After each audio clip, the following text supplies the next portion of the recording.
से ज़्यादा हैं और जहाँ 15 से कम है उसके लिए भी हमारी जो स्ट्रैटेजी है वो वेल डिफाइंड है।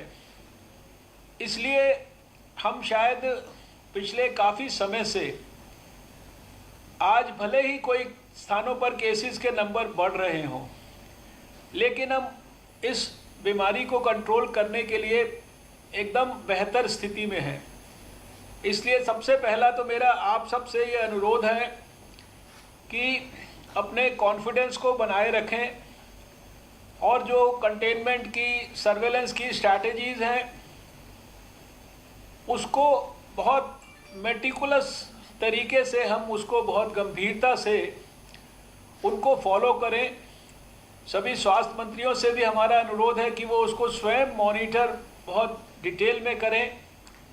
हमारे सर्वेलेंस ऑफिसर्स, हमारी मेडिकल कॉलेज के द्वारा सपोर्टेड रैपिड रिस्पांस टीम्स, और जहाँ जहाँ ज़्यादा तकलीफ़ है वहाँ विशेष रूप से हमने केंद्र की तरफ से भी अपने वरिष्ठ अधिकारियों को, डॉक्टरों को भी आपके सहयोग के लिए भेजा है। आपके ऊपर कोई मॉनिटर बनाकर नहीं भेजा है, लेकिन आपके सहयोग के लिए, आपकी हैंड होल्डिंग के लिए भेजा है, ताकि हमें भी ये फीडबैक मिले कि हम आपकी और बेहतर किस तरीके से मदद कर सकते हैं। जैसे जैसे आप जानते हैं कि टेस्टिंग की प्रक्रिया को भी हम लोगों ने और अधिक मजबूत किया है। लगभग 5.5 लाख टेस्ट आज देश में हो चुके हैं। लेकिन सबसे अच्छी बात यह है कि टेस्टिंग बढ़ाते जाने के बावजूद भी हमारे जो पॉजिटिव केसेस हैं उनकी संख्या 3-4% से ज़्यादा नहीं बढ़ रही है। इसलिए बहुत विश्वास के साथ मैं आपके साथ ये बात कहना चाहता हूँ कि सब एक्सपर्ट्स से बात करने के बाद भी, क्योंकि ये हम सब के मन में भय रहता है कि कहीं हम स्टेज 3 में तो नहीं चले गए हैं, लेकिन हम निश्चित रूप से अपने देश को स्टेज 3 में जाने से अभी तक आप सबके सद प्रयासों से उसको बचाकर रख पाए हैं। हाँ, ये ज़रूर है कि हमें अपने क्लस्टर्स, हमारे इलाके, हमारी तकलीफ़ कहाँ कहाँ है, इसकी विशेष रूप से जानकारी है। और इस नाते इस फोकस्ड अप्रोच के साथ अगर हमने आने वाले कुछ सप्ताहों में काम किया, लॉकडाउन हमारे को निश्चित रूप से हेल्प कर रहा है।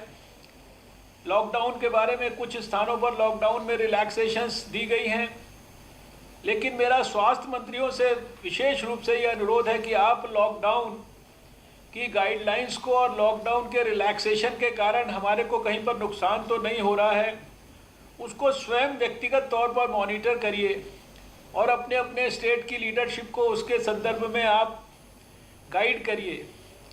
कुछ स्टेट्स ने लॉकडाउन को बहुत ज़्यादा गंभीरता से उसका पालन कराया है, और अगर मैं जैसे उत्तर प्रदेश के मुख्यमंत्री जी का नाम लूँ, इसका मतलब ये नहीं है कि बाकी लोगों ने नहीं किया, लेकिन उन्होंने बहुत गहराई से, बहुत ज़्यादा सख्ती के साथ, जिसे कहते हैं कि एक्सट्रीम लेवल पर जो है उसको पालन कराने का प्रयास किया। और उसी लेवल का जो एक सख्ती है, हमको लगता है कि वो सारे देश के अंदर सब लोगों को करनी चाहिए।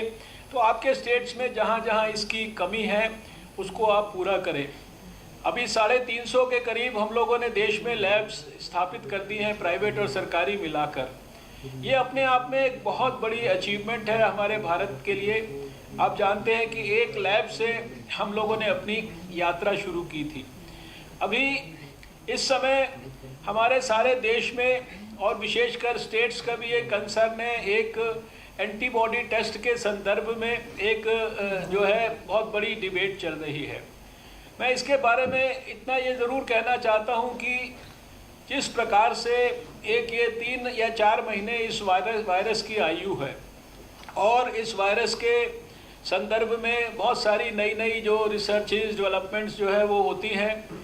तो जब से ये पता लगा है कि इसके खिलाफ भी एंटीबॉडीज़ शरीर में बनती हैं, तो बहुत स्थानों पर उन एंटीबॉडीज़ को डिटेक्ट करने के लिए और उसको हमारे सर्विलेंस को मजबूत करने के लिए, हमारा जो स्ट्रैटेजी है उसको आगे बढ़ाने के लिए, एंटीबॉडी टेस्ट को प्रयोग करने के लिए कई प्रकार की चीज़ें विकसित हुई हैं।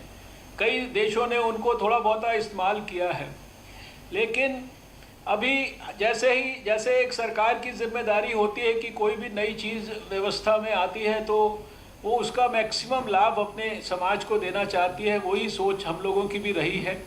इसलिए हम लोगों ने भी बहुत सारी किट्स को जो है देश के लोगों के लिए तुरंत उपलब्ध कराया, और फिर जब किट्स को उपलब्ध कराया तो उनके इस्तेमाल के लिए एक स्ट्रैटेजी बनाई और उस स्ट्रैटेजी को आप सबके साथ शेयर किया।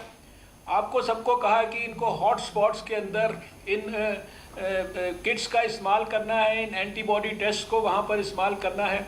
और फिर जब इस टेस्ट को करना आप सब लोगों ने शुरू किया तो अलग अलग स्थानों से अलग अलग किस्म के हम लोगों को फीडबैक मिले।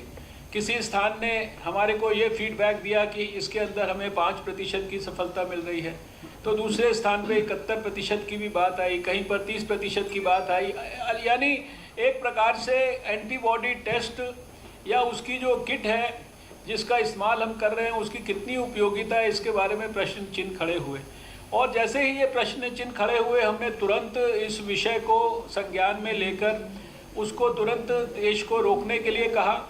और ICMR ने अपनी जो 8-10 लैब्स हैं वहाँ वो एक्सक्लूसिवली पिछले 2-3 दिन से इसके बारे में जो है कंट्रोल्ड जो है टेस्ट कर रहे हैं। आज या कल में वो इसके जो उनके नतीजे हैं उनको जो है संकलित करने के बाद हमारी आगे की क्या रणनीति होनी चाहिए उसके बारे में सारे देश को सूचित करेंगे।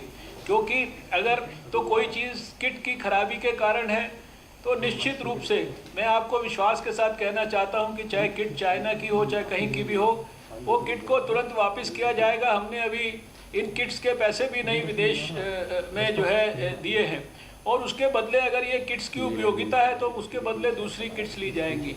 और बाकी इस टेस्ट के बारे में अभी भी, क्योंकि कल शाम को भी मैंने सारे दुनिया के सभी स्वास्थ्य मंत्रियों के साथ वीडियो कॉन्फ्रेंसिंग हमारे WHO के फोरम पे की है, और वहाँ पर ये कई स्वास्थ्य मंत्रियों के द्वारा प्रश्न विश्व स्वास्थ्य संगठन से पूछा गया।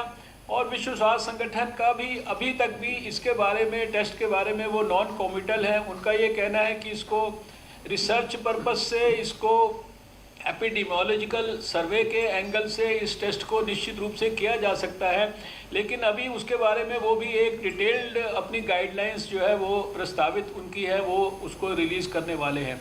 तो इस टेस्ट के बारे में जैसा कहा कि भाई अभी आप अपने इस टेस्ट के संदर्भ में कोई अपने मन में और फील्ड में कोई हाइप ना रखें, ना बनाने की कोशिश करें।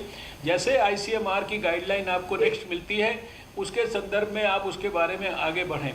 एक विषय जो हेल्थ सेक्रेटरी महोदय ने भी बहुत हाईलाइट किया है, even at the cost of repetition, मैं ज़रूर आपसे कहना चाहता हूं कि ये जो हमारे डॉक्टरों के साथ और स्वास्थ्य कर्मियों के साथ जो एक प्रकार से अन्याय हो रहा है, उनका हैरेसमेंट किया जा रहा था, और इसी प्रकार से कई स्थानों पर जो कोविड के मरीज़ हैं उनके साथ भी ये स्टिग्मा का इशू आ रहा है कि वो घर में